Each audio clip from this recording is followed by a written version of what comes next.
안녕하세요, 여러분. 시네21 스페이스 김혜리의 랑데뷰 시간입니다.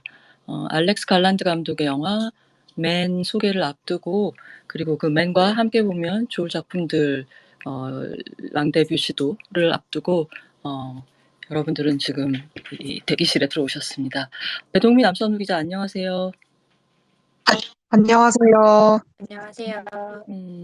뭐 이번 주에 있었던 중요한 시사로는 어, 최동훈 감독님의 외계인 1부 두 편으로 나눠서 내년에 2부가 개봉되고 올해 1부가 개봉이 되는데 그 1부 시사가 있었어요. 두 분 보셨나요? 네, 맞습니다. 있었죠? 저도 봤고, 선우 기자도 거기서 만났습니다. 네, 다녀왔습니다.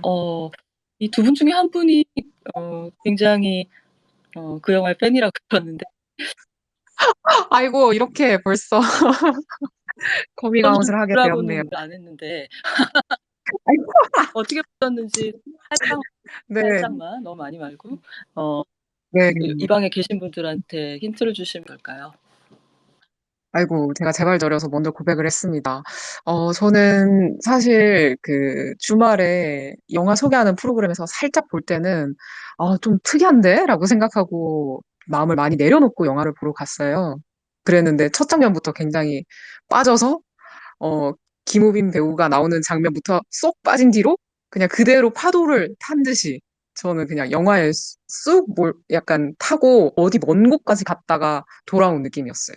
그런 경험을 영화를 보고 그런 경험을 느끼기가 쉽지가 않은데 굉장히 오랜만에 되게 즐거운 항해를 한 느낌이었습니다. 아니, 최동 감독님이 굉장히 좋아하실 만한 평인 것 같아요. 그런 거를 의도를 하셨을 것 같아요. 그러니까 약간 저는 어떻게 보면 영화가 리듬이 되게 그 단조롭게 빨리 슉슉슉 계속 흘러가고 그다음에 두루마리가 펴지듯이 계속 다른 인물과 이 공간이 초반에 나오잖아요. 근데 이제 그런 걸 보고 들으면서 뭔가 이런 약간 옛날 뭐 전기수들이 얘기를 해주는 그런 좀 이 무슨 춘향전, 뭐 무슨 박씨 부인전 막 이런 식으로 그런 식의 어떤 이야기 리듬을 의도하신 건가 그렇게 좀 이해를 해보려고 했었는데 배동미 기자의 감상평이 딱 그런 쪽에서 긍정적인 반응이 아닌가 싶어요. 남선우 기자는 어떠셨어요? 네, 저는 동미 기자만큼은 아니지만 어쨌든 나름대로 재밌게 봤고요. 사실 영화를 보고 나서 가장 먼저 든 생각은 이거는 두 번째 볼 때 훨씬 즐길 수 있겠는데라는 생각이었어요. 이게 의미냐면 새로운 세계관 자체를 보여주는 영화이기 때문에 어느 정도의 배경 지식을 갖고서 다시 보면 더 빠져들 수 있지 않을까 하는 생각이었고요. 비주얼적으로는 전 조성희 감독의 승리호가 좀 많이 연상됐고 스토리로서는 최동훈 감독님도 그 기자 간담회 자리에서 말씀하셨던 것처럼 마블의 세계관, 어벤져스가 떠오를 수밖에 없었어요. 이 말만 듣고 아마 많은 분들이 외계인 일부에 확실한 장단점을 좀 유추하실 수 있지 않을까 싶은데요. 이 다양한 인물과 새로운 비주얼을 내가 받아들일 준비만 되어 있다면 동미 기자처럼 훅 빠져들어서 보실 수 있을 테고 보시면서 너무 많은 질문이 또 머릿속에 떠오를 수 있거든요. '이건 어떤 관계망인 거지? 이들은 왜 적이 된 거지?' 이런 질문들이 계속 떠오르다 보니까 저처럼 '아 두 번 봐야 좀 더 이해가 되겠다.'라는 생각을 하시는 분들도 좀 계실 거라 생각이 듭니다. 제 짐작엔 내년에 2부가 개봉할 때 되면 1부를 다시 보시는 분들이 많을 것 같아요. 이게 또 관계망을 파악했다가 이제 그때쯤 되면 우리가 또 이것저것 유니버스를 따라가면서 잊어버리잖아요. 그러니까 또 외계인 이거 이 인물 관계도가 어떻게 됐었지 하고 다시 볼 것 같기도 해요. 어 저는 뭐 저도 인제 승리호 봤을 때랑 비슷한 느낌이라는 점을 이해를 하고요. 승리호 역시 이 가디언즈 오브 갤럭시를 연상하신 분들이 많았잖아요. 저는 이번 영화의 재미있는 부분은 워낙 전우치 때도 그랬지만 그 우리가 알고 있는 도술이라는 것 그리고 아마 이 한국 바깥의 관객들에게는 좀 낯설 그 도술이라는 힘을 좀 슈퍼히어로 영화의 슈퍼 파워처럼 구사해서 뭔가 이 영화 장르 영화 세계에 좀 유입을 그러니까 끌어들이려고 하는 시도가 보이는 것 같고 확실히 좀 리스크가 있지만 야심을 갖고 있는 영화라는 생각이 들었고요. 이게 쉬운 일은 아니잖아요.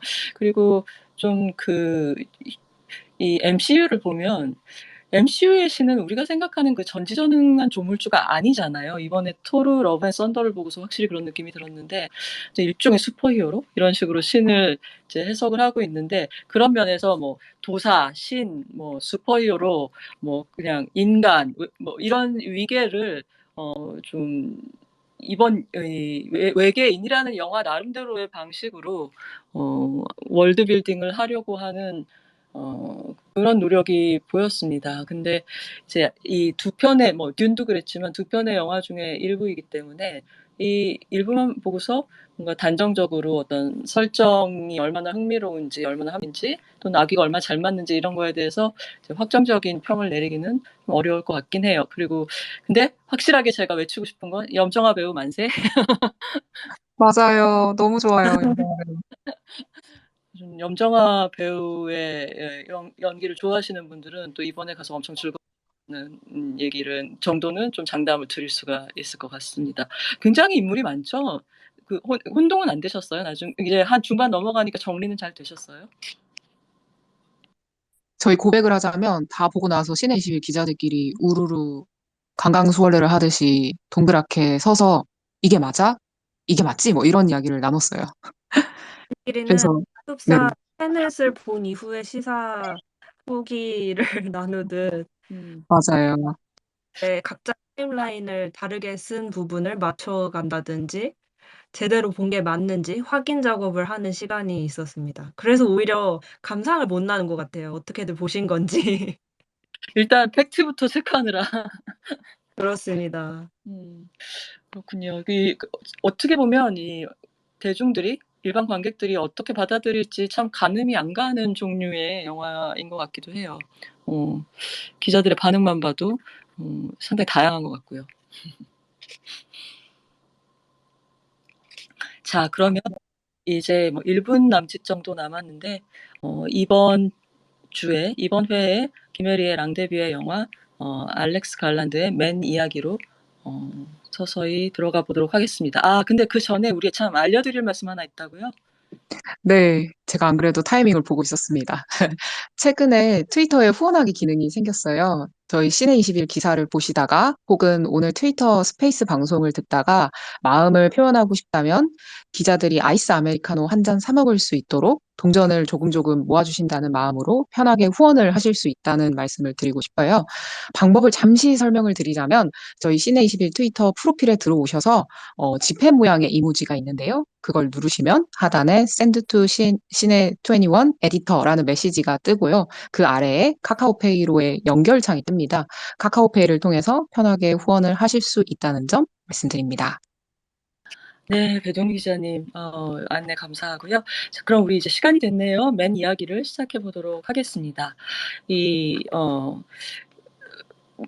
그러니까 남자, 인간을 뜻하는 MAN의 복수형 MEN이 이 영화의 제목입니다. 이 영화를 쓰고 연출한 사람은 알렉스 갈란드 감독인데요.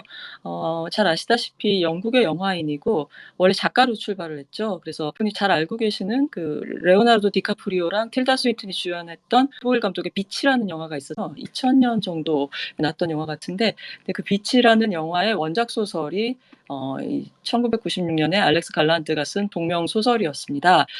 그 다음 비치 작업 이후에 그렇게 나쁘지 않았는지 이제 데니 보일 감독하고 같이 공동 작업을 작가로서 해나갔어요.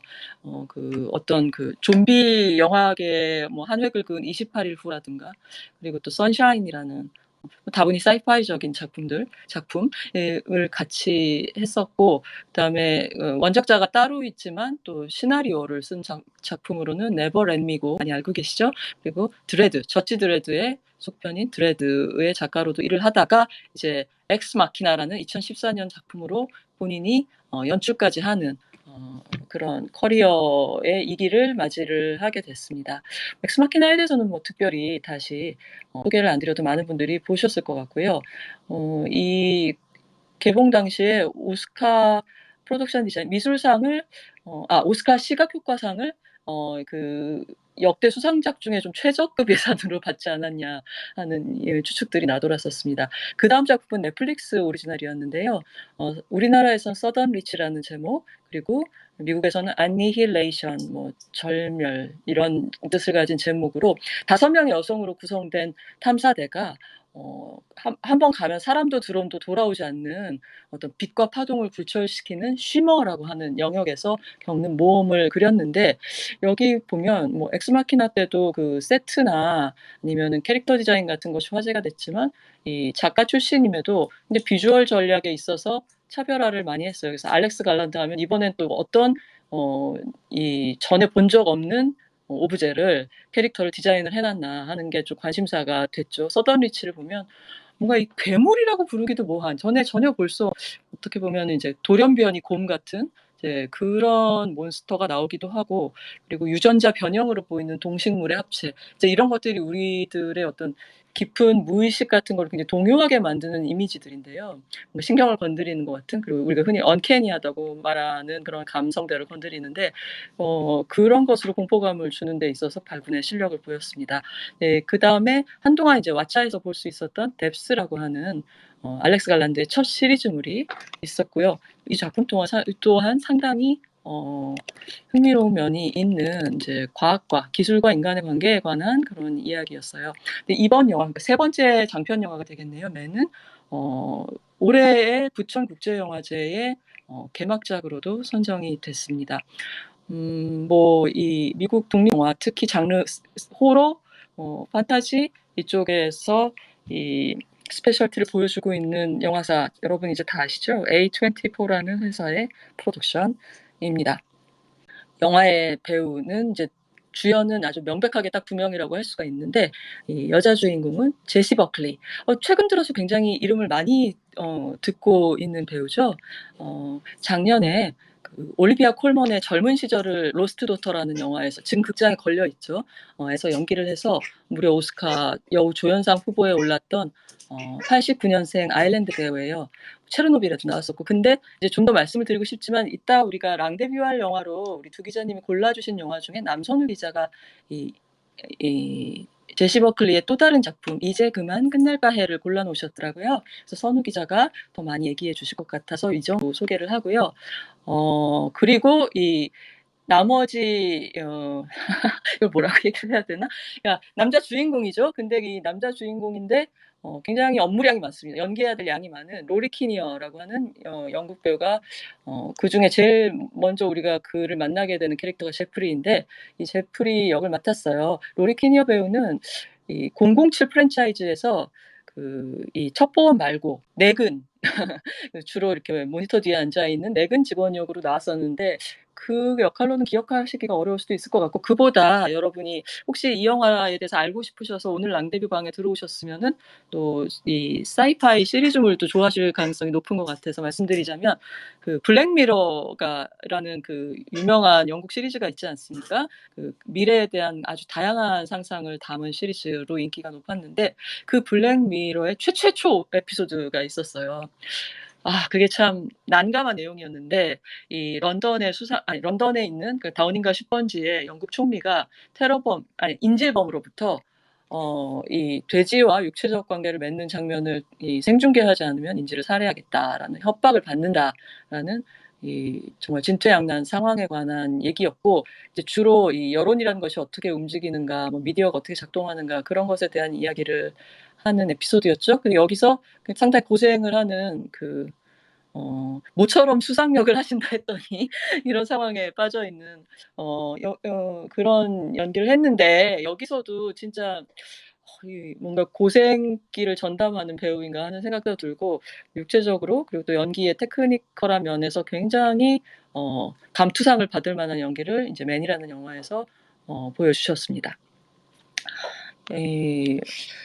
두 분은 이 두 배우에 대해서 원래 좀 친근했나요?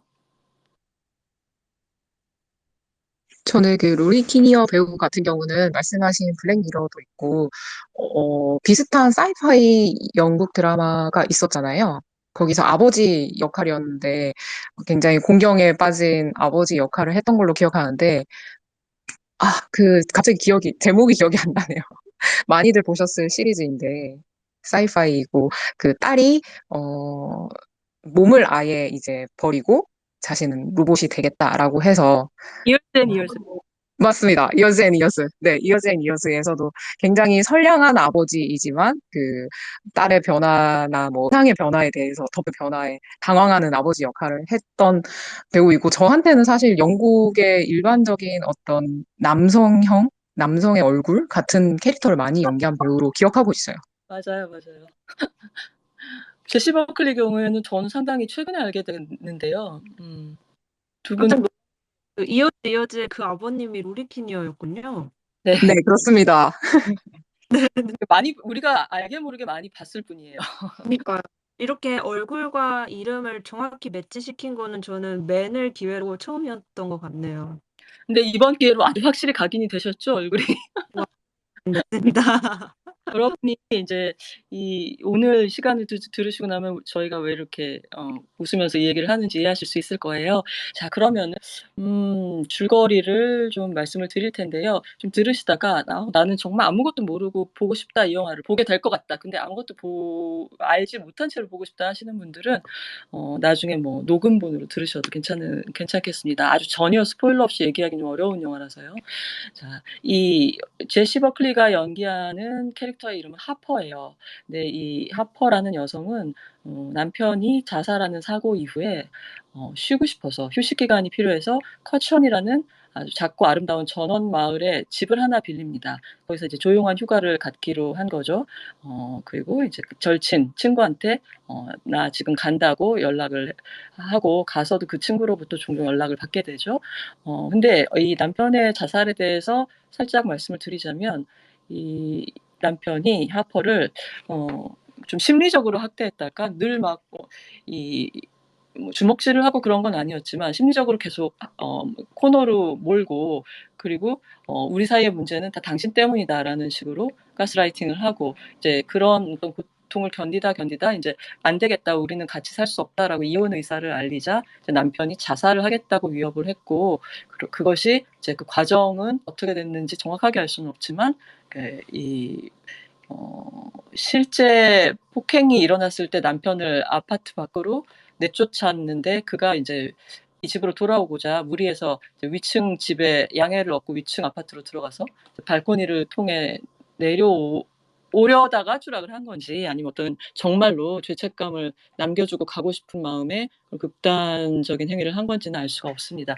근데 아무튼 굉장히 충격적이고 아무나 겪지 않는 그런 사건을 겪었지만 다시 살아가기 위해서 마음을 추스르기 위해서 누구나 휴가를 꿈꿀 법한 아름다운 그 영국의 시골집을 빌려서 내려오게 된 것이죠. 차를 몰고 시골로 와서 그때 그를 맞아주는 건 집주인 제프리라고 하는 남자고 이 역할을 이제 로리 키니어 배우가 합니다. 그래서 우리가 뭐 에어비앤비나 이런 데 가면은 다 그렇듯이 열쇠로 열어주고 그다음에 이제 집을 이렇게 쓰면 된다라고 방마다 층마다 이제 안내를 해주는데 그 안내해주는 장면이 그 묘하게 이 제프리라는 아저씨가 묘하게 신경을 거슬러요. 그 친절하기는 한데 약간 선을 넘는 것 같은 그리고 왜 뭐 여자가 왜 여기 혼자 왔어? 막 약간 이런 투에 조금씩 신경을 건드리는 말들을 하게 되죠. 그리고 이 집을 둘러보다가 보면은 아주 초반에 이제 집 벽에 뜬금없이 도끼 한 자루가 걸려 있는 거 되는데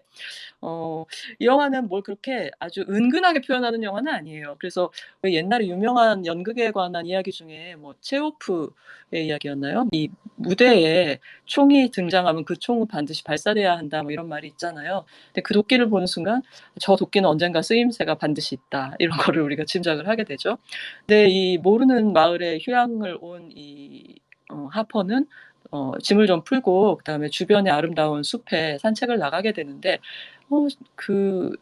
거의 초현실적인 초록, 연두색, 5, 6월의 그런 실록 같은 눈부신 초록으로 뒤덮인 그곳에서 즐겁게 산책을 하다가 어떤 터널을 발견하게 돼요. 그리고 그 터널이 어떤 자기의 목소리나 노랫소리를 정말 아름답게 반향을 돌려주는 그런 시간에 취해 있다가 문득 그 좋은 평화로운 시간이 확 깨지는데 그 깨지는 계기가 터널 반대편 입구에서 자기를 향해 이렇게 쫓아오는 어떤 남자의 실루엣을 발견하게 됩니다.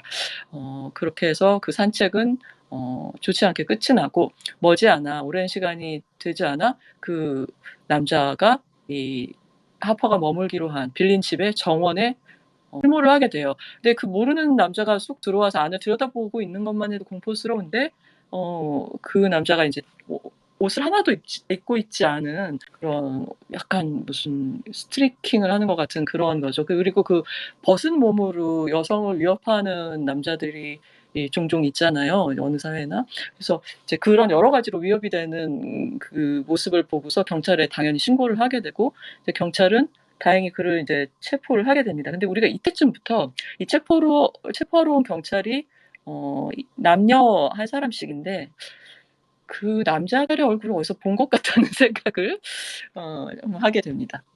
그리고 이제 조금씩 여러분도 여행 가셔서 한국에 머물러 있으면 이러실 텐데 주변에 도착한 날 살짝 돌아보고 슈퍼마켓 한번 가보고 하나씩 알아가는 거죠. 그 동네의 중요한 공원에 한번 가본다거나.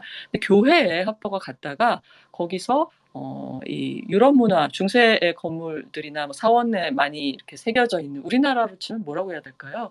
그 기와 지붕 위에 이제 거기 사는 사람들을 지켜주는 동물들 조각 같은 게 얹혀져 있잖아요.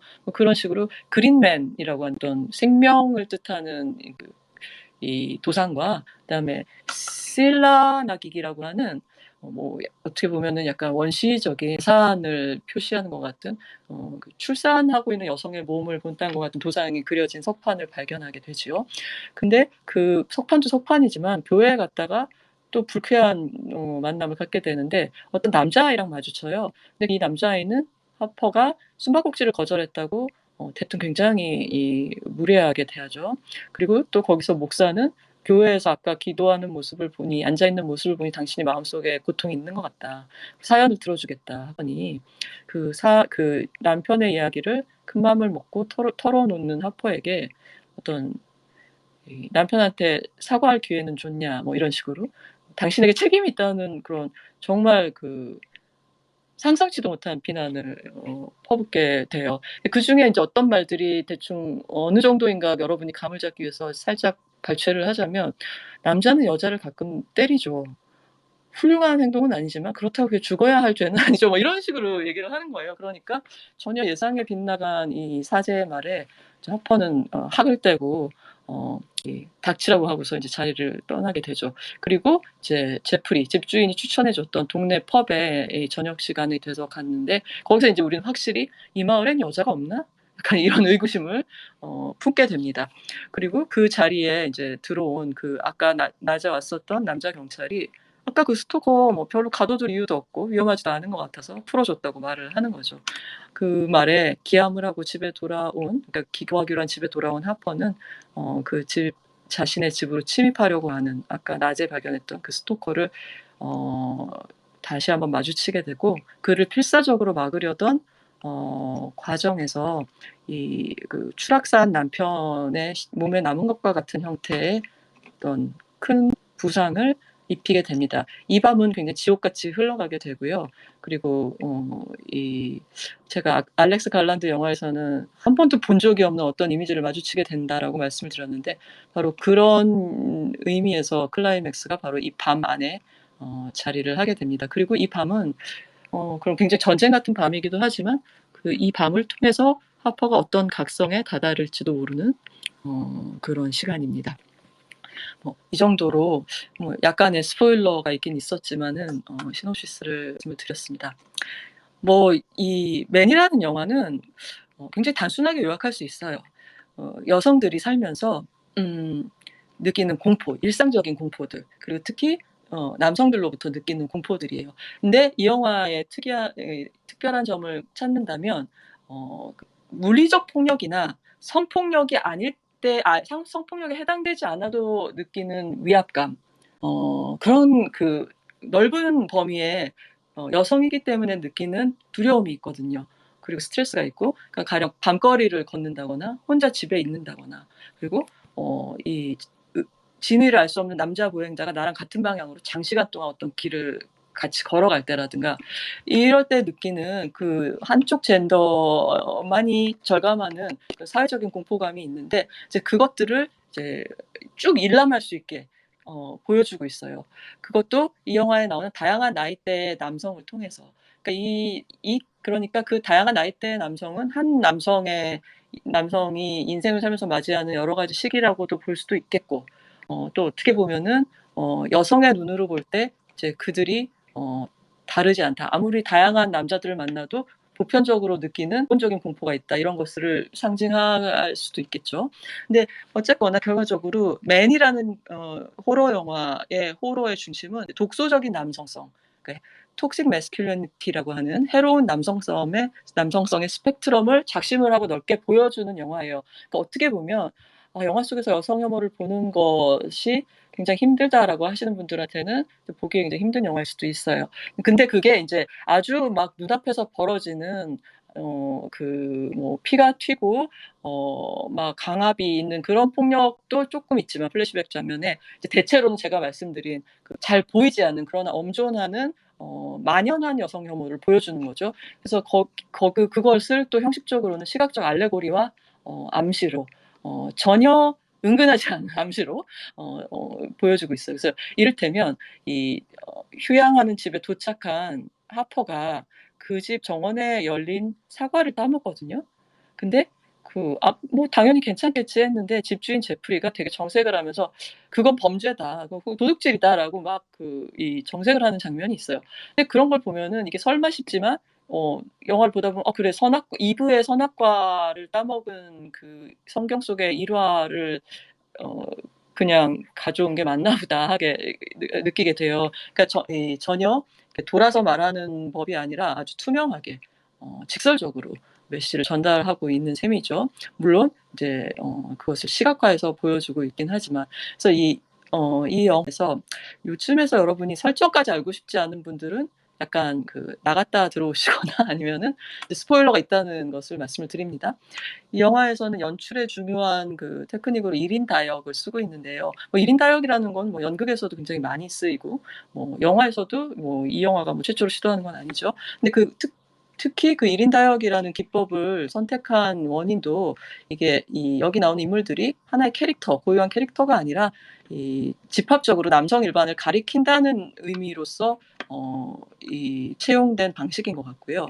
그러니까 특정 캐릭터가 아니라 남성이라는 젠더를 대표하는 것으로 이 기법 자체가 그런 의도를 보여주는 것 같고, 또 어떻게 생각하면 이럴 수도 있어요. 그러니까 이 영화의 하퍼를 중심으로 해서 생각해 보면은 하퍼의 눈에는 우리가 지금 하퍼의 눈을 통해서 이 인물들을 보고 있다. 그러니까 그녀의 지금 현재 상태에는 그녀의 눈에는 모든 남자가 똑같아 보일 수도 있다. 그러니까 죽은 남편이 가한 심리적인 학대 때문에 아직 거기서 그 상처에서 벗어나지 못하고 있고, 이 남자들과의 관계를 뭐랄까 심상하게 대할 수 없는 이런 상태에 있는 여성의 눈에는 이제 모든 남자가 이 영화가 표현했듯이 똑같아 보일 수도 있다, 라고도 해석할 수 있겠습니다. 근데 영화에서 이런 예하면 뭐가 생각나세요?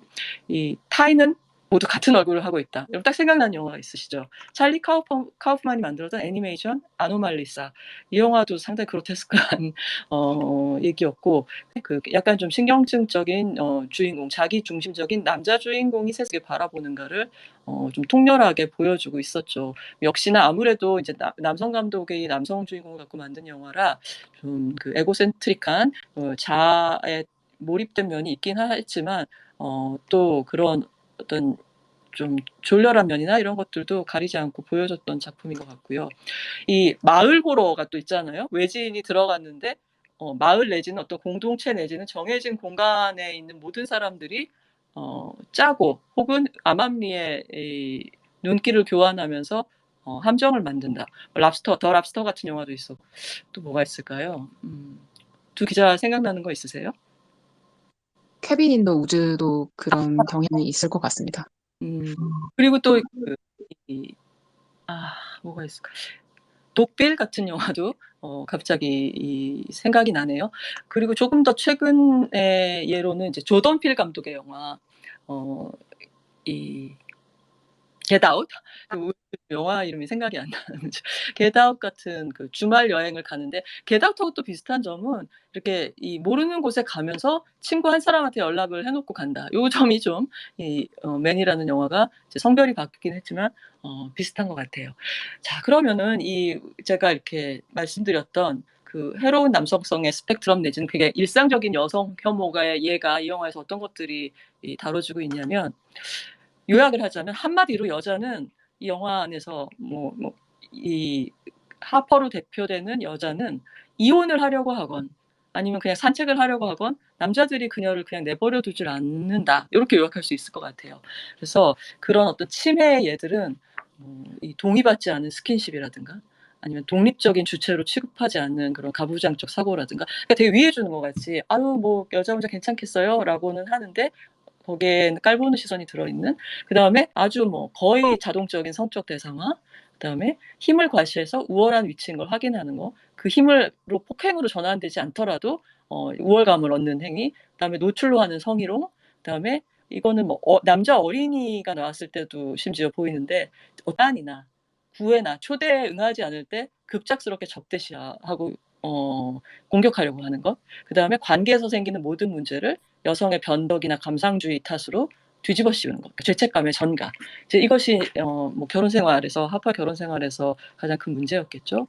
이런 것들을 마치 이번 영화를 통해서 하나하나 보여주겠다는 듯이 알렉스 갈란드 감독은 이 기괴한 무드 속에서 이 비슷한 얼굴을 한 남자들을 통해서 하나하나 에피소드를 만들어가고 있어요.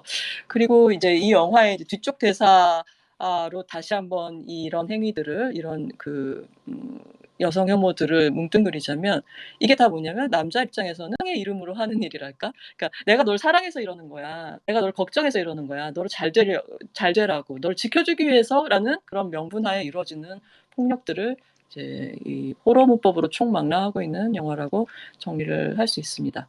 자, 그런데 이게 이것이 이 영화의 포인트이자 약간의 약점일 수도 있어요. 왜냐하면 여기서 보이는 해로운 남성성들, 톡식 매스큘리니티들이 이미 사회적으로 논의된 지는 굉장히 오래된 것들이거든요. 그러니까 특히 이제 서구 관객, 서구란 입장에서는 주제 면에서 그렇게 이 영화가 우리가 모르던 얘기를 하는 건 없다. 새로운 이야기를 하는 거는 별로 없다고 할 수도 있어요.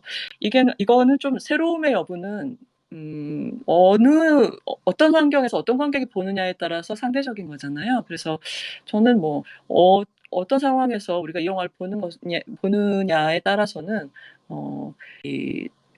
다 아는 얘기야, 다 구문이야라고만 할 수 없는 면이 있는 것 같습니다. 그리고 또 하나는 좀 이 상징과 알레고리가 어떤 취향이 보기에는 좀 지나치게 선명하다 할까요? 그러니까 20포인트의 붉은 글씨체로 이렇게 변환해서 써 있는 것 같아요. 그래서 아까 말씀드린 어떤 선악과의 예 같은 것도 있고, 근데 어떻게 보면은 영화 제목을 남자들이라고 지을 때부터 뭔가 그렇게 미묘한 뉘앙스를 내는 데에 크게 관심이 있지는 않고, 요번 영화는 의도적으로 투명하다. 그리고 좀 어그레시브하게 내가 만들고 싶은 장면들을 만들겠다라는 태도가 이 알렉스 갈란드의 전작에 비해서도 보이는 것 같습니다. 자, 이 영화를 보고 나서 조금 아까 제가 최근작으로는 조던 필이 생각난다고 했는데 또 이제 A24 영화사의 총화가 있죠. 아리 에스터라는 감독 미드소마 유전을 만들었었죠. 근데 이 아리 에스터가 미드소마에서 좀 농담 반입니다만 이 역사상 최초로 꽃꽂이 호러를 창시했다면 포크 호러죠. 민속 호러. 이 알렉스 갈란드 감독은 전작과 이번 영화를 합쳐서 뭔가 이 조경 호러 장르의 창시자이자 유일한 연출자로 영화사에 남는 게 아닌가 이런 생각이 들어요. 이 엑스마키나에 나왔던 그 재벌의 집이 들어가 있는 노르웨이 숲도 그렇고요. 뭐 극 중에서는 알래스카였지만 그리고 그 서던 리치에 나오는 기기묘묘한 그 징그러운 식물들 이런 것들 그리고 이번 영화까지 보면은 그린맨이라는 몸에서 막 풀이 돋아나는 벌거벗은 남자의 모습을 보면은 마치 여러분 그 주제페 아킨볼도라고 하는 중세 시대 이탈리아 르네상스 화가 아세요?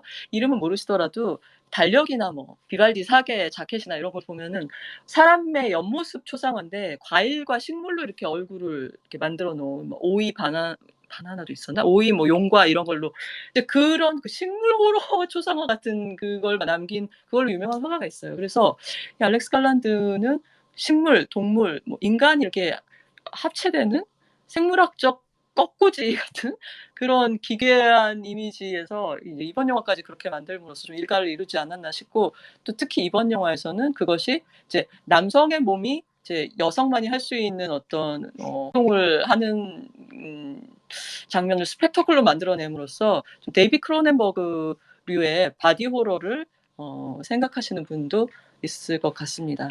보통은 무슨 다치거나 죽음이나 그런 이 부상, 죽음으로 끔찍한 이미지가 호러 영화에 나오는데, 죽음 내지는 죽음의 위협을 가져오는 이미지가 끔찍한 건데, 이번 영화는 그 반대, 생명이 시작되는 그런 장면으로 좀 가장 끔찍한 풍경을 만들어내고, 저는 이 뭐 출산 장면이 뭐니 뭐 그런 좀 억지스러운 말들도 많이 오가는 요즘인데, 이게 참 출산에 관해 가장 부정적이고 끔찍한 이미지를 찾는 분이 계시다면은 이제 이 영화를 보시는 것도 괜찮지 않을까, 뭐 이런 생각이 듭니다. 그 밖에 이제 호러 이미지로서 뭐 잊을 수 없는 것들이 있어요. 가령 뭐 보통 우리가 사지가 팔다리는 가로 방향으로 영화에서 절단이 되잖아요. 이 시간에 하기 적절한 얘기인가? 근데 이제 이 영화에서는 그 방향이 그 가로가 아니라 이제 다른 방향으로 하든가 점점점 뭐 이 정도로 근데 자, 그래서 이제 그런 이미지들은 여러분이 예상하시겠지만, 아까 말씀드린 이제 지옥처럼 긴 밤, 그 마지막 클라이맥스 부분에 등장을 하게 되는데, 바로 이 꼬리에 꼬리를 물고 이 계속 성체가 태어나는 시퀀스가 아마 이제 시간이 흐르고 나면 맨이라는 영화였지라고 회상을 하면 가장 먼저 떠오르고 제일 오랫동안 기억될 이마저리인 것 같아요. 뭔가 그 러시안 돌 방식의 재생산이라고 할까? 이렇게 하면 대충 이제 여러분 짐작이 되시죠? 근데 저는 이게 끔찍해, 이렇게 연쇄적으로 뭔가 생물체의 몸에서 생물이 나오고 이런 게 그냥 끔찍하다가 아니라 이 반복이 주는 어떤 효과가, 알렉스 갈란드 감독은 이 반복이 주는 효과를 좀 다른 식으로도 썼어요. 이게 반복이 되니까 이 어떤 위협받는 입장에 있는 이 여성의 반응이 시간이 흐르면서 같은 것이 반복되니까 충격은 점점 잦아들고 점점 더 침착해지고 생각을 하게 되는, 그러니까 밤이 깊어지면서, 그 지옥 같은 밤이 깊어지면서 그 하퍼의 반응이 서서히 달라지는 걸 우리가 관찰할 수 있어요. 그러면서 정서가 무서워, 도망치고 싶어, 끔찍해, 이런 것으로부터 뭐랄까, 참 딱하다, 참 가엾다. 그리고 이게 그렇게 여성들은 자연스럽게 하는 일이 그들에게는 이렇게 뭔가 대단하고 어, 꿈도 못 꾸고 이상스러운 일이구나라는 걸 깨닫게 되는 거죠.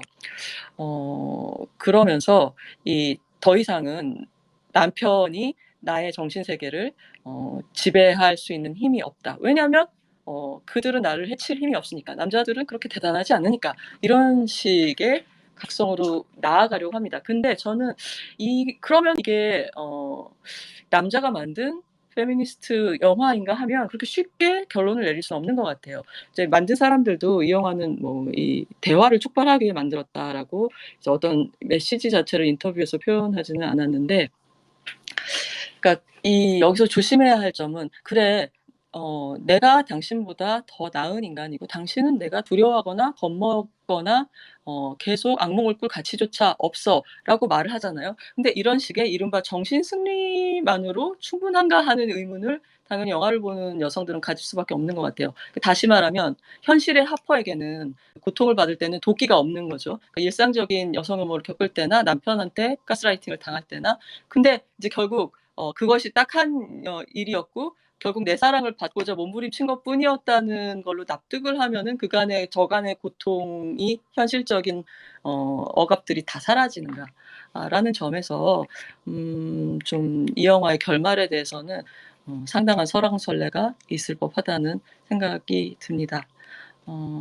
자, 이 정도로 제가 소개드리는 맨 이야기는 마치도록 하고요. 두 분 좀 맨에 대해서 뭐 재밌게 보신 장면이나 인상적이었던 부분, 또 의구심 이런 것들을 좀 보태 주시죠.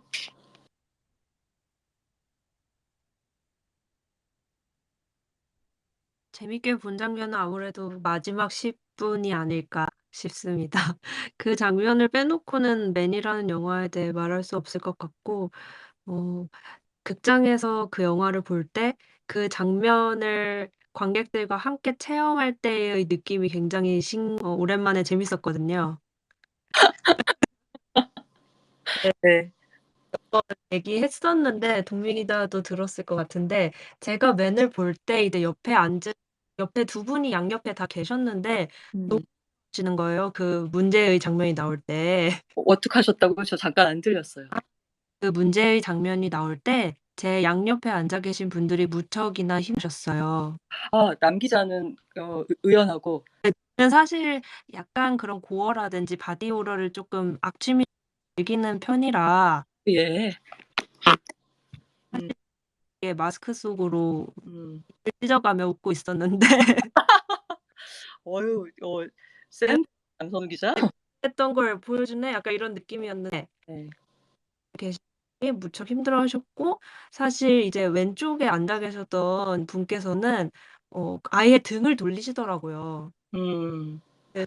아예 극장에서 이제 그 스크린으로부터 등을 돌리셔서 음. 아, 그 정도로. 저는 갑자기 그 말씀을 들으니까 생각났는데, 이 영화는 그 디자인이 시각적 디자인뿐만 아니라 사운드 디자인도 굉장히 신경을 많이 썼어요. 그래서 이 극장에서 꼭 봐야 한다는 생각이 들게 만드는 씬이 어떤 데냐면, 아까 말씀드린 아름다운 숲속 터널 있잖아요. 스토커가 나타나기 전까지 굉장히 아름다웠던. 거기서 보면 그 하퍼가 짧은 소리를 내면은 그게 이제 공명에서 돌아오면서 마치 그 중세 교회 음악이 동일한 동기를 반복하면서 대위법처럼 대위법 이전이죠. 중세 교회 음악처럼 자기 목소리가 돌아오면 새로 부르는 내 노래가 돌아온 내 목소리에 메아리랑 화음을 이뤄가면서 전개되는 그런 장면이 있거든요. 그래서 이제 사운드 디자인 면에서 극장 관람이 훨씬 더 재밌게 볼 수 있는 그런 영화이기도 합니다. 배동미 기자는 어떠셨어요? 저는 바디 호러 측면에서도 재밌긴 하지만 저는 사실 앞단의 이야기가 재밌었거든요. 앞단의 분위기를 조성할 때 그 로니 키니어 배우가 여러 번 등장하는 것도 너무 재밌었고 특히나 저는 그 성직자로 나올 때가 약간 피크였던 것 같아요. 정말 아무렇지 않게 슬쩍 무릎을 만지면서 어, 대사를 할 때 정말 기분이 너무 나쁜 거예요. 맞아. 이거는 네. 정말 뭐라고 할까요? 여성의 기분을 나쁘게 만드는 음. 정말 간단한 대사, 그리고 눈빛, 그리고 뭐 몸짓 이런 거를 정말 디테일하게 어, 되게 재현을 잘했다라는 생각이 들었어요. 저는 오히려 뒷부분보다 앞부분이 정말 찐 공포였어요. 아, 그러네요. 이게 현실 공간, 우리가 다 아는 종류의 그런 그 사적 스페이스의 침해 이런 거잖아요. 자, 그렇습니다. 자, 그러면 이 그로테스크한 영화와 어떤 영화를 페어링을 해주실까요? 일단 분위기 전환을 하기 위해서 이제 그만, 아니, 이것도 그렇게 전환은 안 되겠군요. 자, 어떤 분이 먼저 해주실까요? 제시 버클리 나오는 영화 먼저 이야기해볼까요? 아 연속성이 있으니. 네. 제가 아까 얘기를 하다가 말아서 말씀을 못 드렸는데 저는 이제 옆에 계신 분들이 힘들어하셔서 등을 돌리는 바람에 제가 더 무서웠습니다. 네. 그래서 극장에서 꼭 보시면서 여러분도 이런 재미있는 경험을 해 보시길 권하고요. 네. 제가 오늘 랑데부할 영화는 이제 그만 끝낼까 해이고요. 2020년 9월 넷플릭스에서 공개된 넷플릭스 오리지널 영화예요. 한국에서 극장 개봉은 하지 않았고 집에서 이제 TV로 영화를 틀어서 봤는데 보면서 내내 이런 영화야말로 극장에서 그러니까 '온전한 어둠 속에서 감상해야 더 깊이 음미할 수 있을 텐데.' 생각하면서 많이 아쉬웠던 작품인데요. 아마 영화 이미 보신 분들 계시면 제 말에 좀 공감하지 않으실까 싶네요. 제가 이 영화를 맨과 함께 이야기하려는 이유를 말하기 전에 그 이제 그만 끝낼까의 간단한 프로필과 줄거리를 먼저 말하는 게 좋을 것 같은데요. 왜냐면 이 작품은 맨처럼 스포일러를 하지 않고는 온전한 설명을 하지 못하기 때문이에요. 네, 그래서 맨과 붙이고 싶은 이유를 조금 나중에 꺼내야 제가 이 영화를 영업하고 싶은 진심이 전달될 것 같아서 네, 먼저 작품에 대한 간단한 소개를 드리겠습니다. 우선 I'm thinking of ending things라는 원제를 그대로 직역한 것에 다름없는 이제 그만 끝낼까 해라는 작품은요.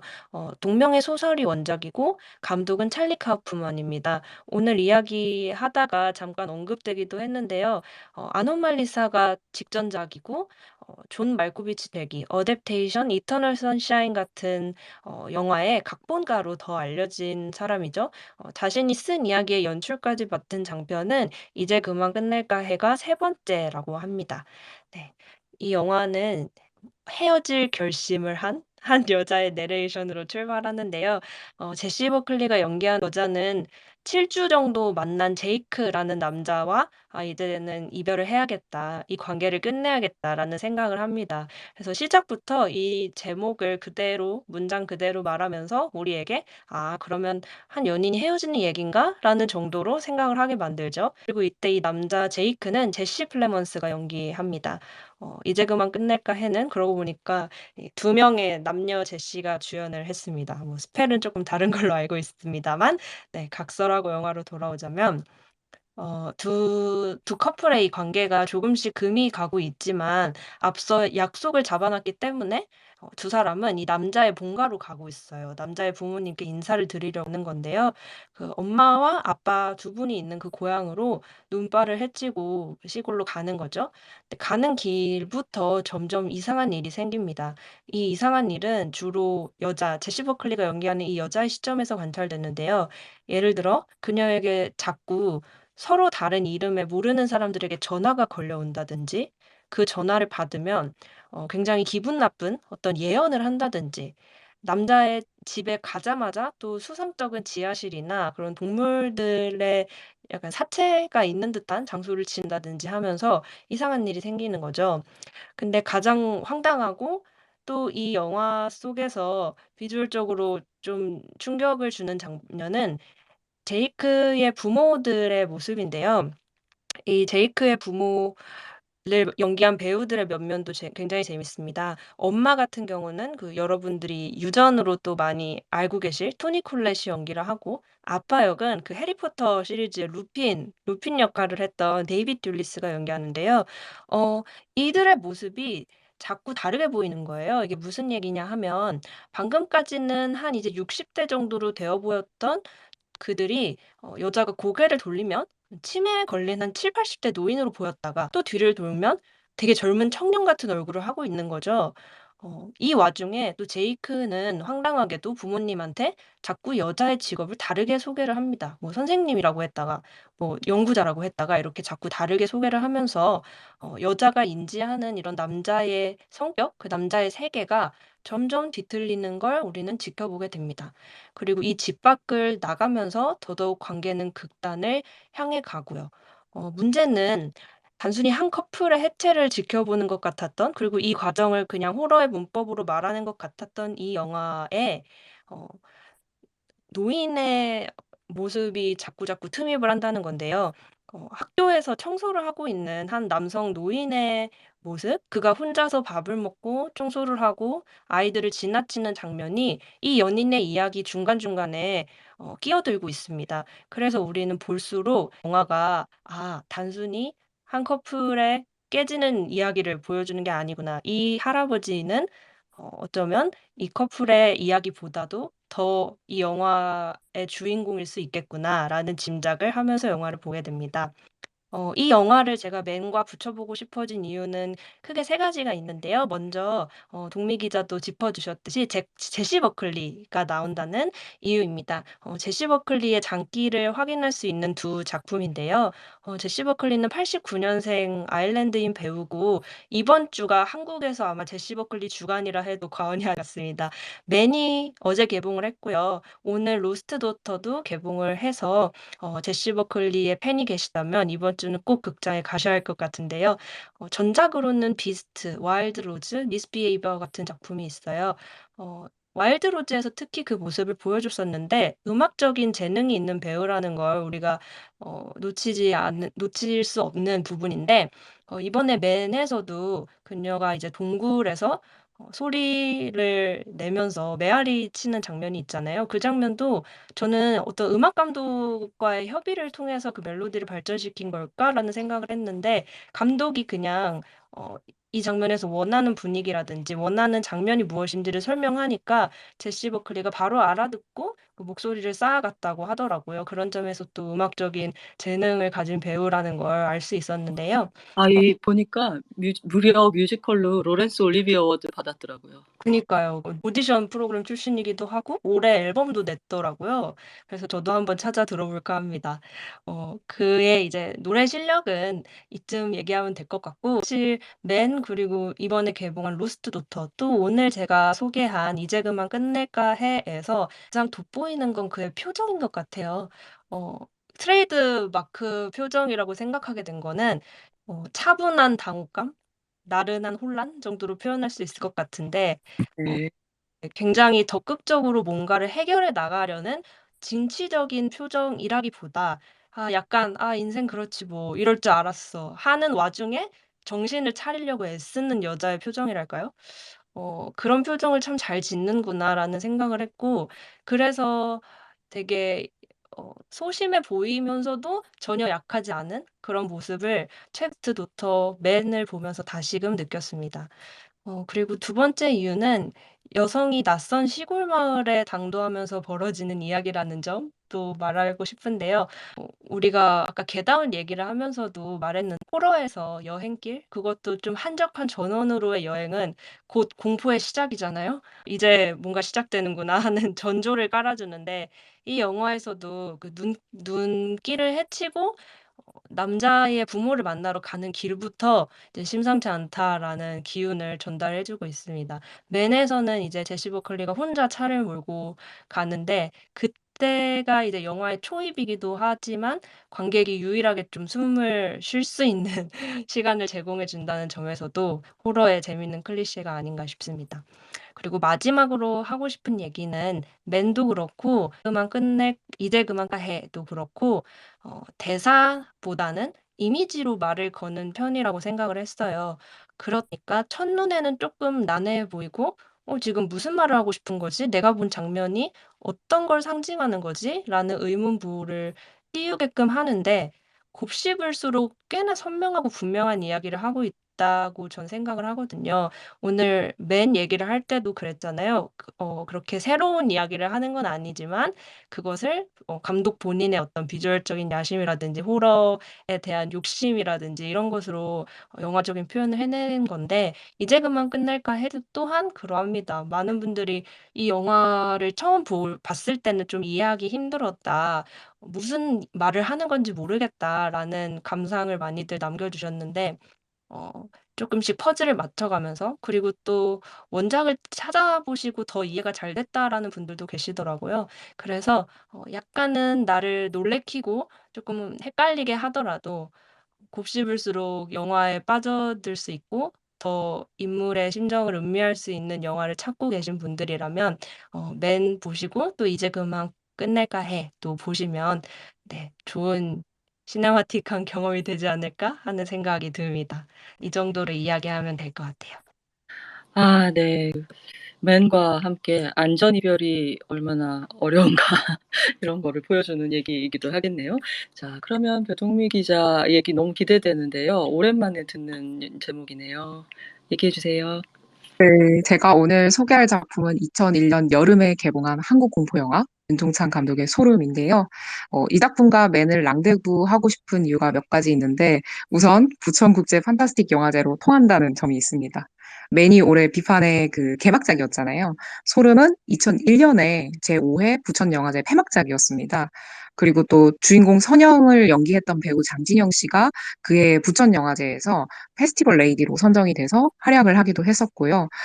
또 영화제에서 빨리 이 영화제 팬들에게 첫 선을 보인 뒤에 그해 여름에 바로 개봉을 해서 영화제에 이어서 잇따라서 대중과 바로 만났다는 점도 유사한 점이라고 볼 수 있습니다. 그리고 영화 내적인 유사점은 두 작품 모두 가장 어떻게 보면 사람이 편안해야 하는 거주지에서 느끼는 공포와 불안, 그리고 소름 끼치는 순간들을 효과적으로 재현했다는 점인데요. 귀신이나 유령이 나오지는 않는데도 불구하고 사람 사이의 관계에서 오는 스트레스, 그리고 사람 사이의 관계에서 느껴지는 공포스러운 순간들을 극대화했다는 점에서 두 영화를 랑데부하고 싶습니다. 소름의 줄거리를 간단히 소개를 드리면 이 영화는 재건축을 앞둔 오래된 아파트에서 시작을 하는데요. 영화 속에서 미금 아파트라고 불리는 곳인데 이 아파트가 재건축 직전인 거의 다 쓰러져가는 아파트인데 이 아파트에 어느 날 30살의 남성인 택시기사 용현이라는 캐릭터가 이사를 옵니다. 이 캐릭터는 김명민 배우가 연기를 하는데요. 우선은 떠돌이이고 가족이 없는 걸로 그려져요. 요즘은 좀 잘 쓰지 않는 말인데 고아라고 말을 할 수 있습니다. 용현이라는 이 캐릭터가 무너져가는 아파트에 새 방을 얻었는데 제대로 된 가구를 들이지도 않고 정말 특이한 점이 이사를 나간 아파트 주민들이 버린 거를 모아서 살림살이를 꾸려요.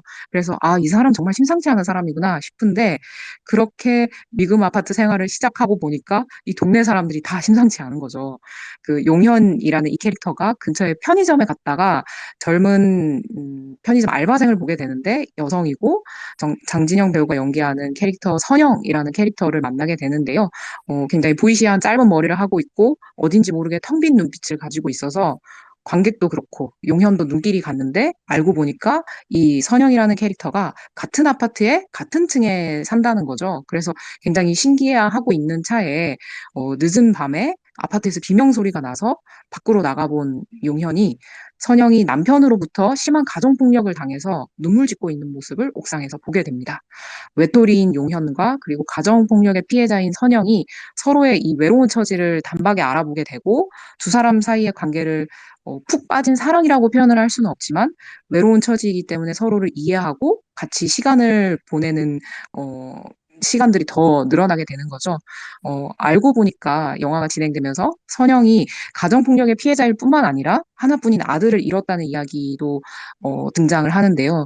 그래서 용현은 역으로 고아이고 그리고 선영은 아들을 잃었다는 점에서 둘 사이가 뭔가 기묘하다라는 느낌을 받게 됩니다. 그러던 중에 선영이 남편이 갑자기 죽었 이야기를 하면서 그 비가 억수같이 쏟아지는 날 피투성이가 된 채로 용현 앞에 나타나서 남편이 죽었다라고 말을 하고 두 사람이 산등성이의 이 시체를 파묻고 돌아오게 됩니다. 그 차 안에서 선영이 남편이 자기가 죽인 게 아니라 미끄러져 죽었다라고 이야기를 하면서 부들부들 떨면서 이야기를 하는데요. 그러니까 이 남자 입장에서는 알 듯 모를 듯한 이 선영의 사정이 아, 이게 뭔가 싶기도 하고 죽인 건지 아니면 정말 사고인 건지 이거는 예를 들자면 맨에서 제시 버클리가 처한 상황과는 반대인 거죠. 그런 상황에 처하게 되고 그리고 선영 역시 용현과 시간을 계속해서 많이 보내다 보니까 용현도 정말 좀 이상한 사람이다라는 걸 느끼게 되는 순간이 있는데 용현의 냉장고를 열어보니까 검은 비닐봉지가 하나 있는 거예요. 그걸 열어보니 그 안에 목걸이도 있고 반지도 있고 택시에서 손님들이 두고 간 거를 주운 건지 아니면 훔친 건지 알 수 없는 그런 물건들을 보게 되는 거죠. 그래서 용현이 범죄자인가? 아닌가? 그런데 나의 죽은 남편을 묻는 모습을 보면 너무나 이런 거에 익숙한 것 같이 보이기도 하고, 그래서 이제 서로 같이 시간은 보내지만 서로 뭔가 믿음을 갖지는 못하는 사이가 되는 거죠. 그러면서 이 영화는 이후에 그 용영과 선영의 관계가 반전에 반전을 거듭하고 흐름 돋는 이야기의 방향으로 풀어나가게 되는데요. 그 알렉스 가랜드 감독의 맨에서는 로리 키니어가 그 얼굴을 여러 번 바꿔가면서 기묘한 분위기를 내고 또 벗어날 수 없을 것 같은 숨막힘을 표현한다면 소름에서는 무너질 듯한 아파트와 그리고 그 아파트에 살고 있는 여러 인간 군상들이 그런 역할을 하는데요.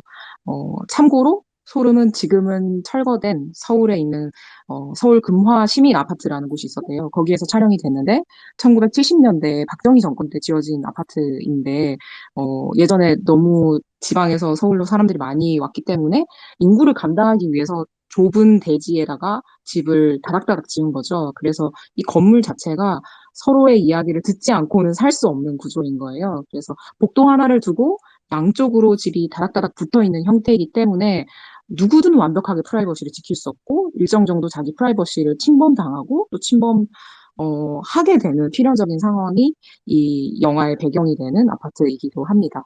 그래서 이 아파트에서 오는 공포 그리고 아파트에서 그 살아가는 사람들 사이에서 이 끈적끈적한 불쾌한 느낌 이런 게 이 영화의 특징이기도 하고요.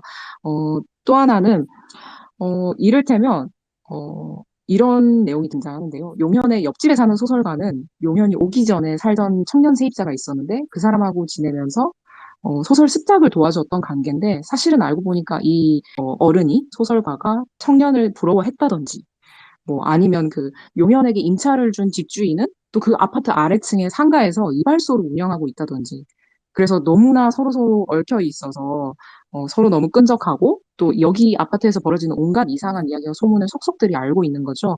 그래서 이 새로운 공간에 온 용현에게 들려주는데 그 이야기가 새로 여기에서의 삶을 시작하는 사람에게는 기쁘지 않은 거죠. 불쾌하기도 하고 그리고 나 역시 누군가에게 입방아에 오르내리지 않을까 하는 불쾌함도 당연히 상상을 하게 되고요.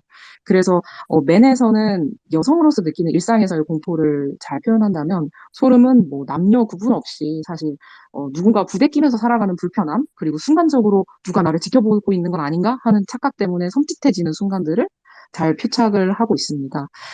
그리고 스포일러가 되지 않는 선에서 말씀을 드리자면 주인공 남녀, 그러니까 김영민 배우와 장진영 배우가 연기한 두 캐릭터는 이 아파트에서 만나기 전부터 어떤 오이디푸스적인 상황이라고 할까요? 남인 줄 알았으나 가족적으로 약간 복잡하게 얽힌 인연이거든요.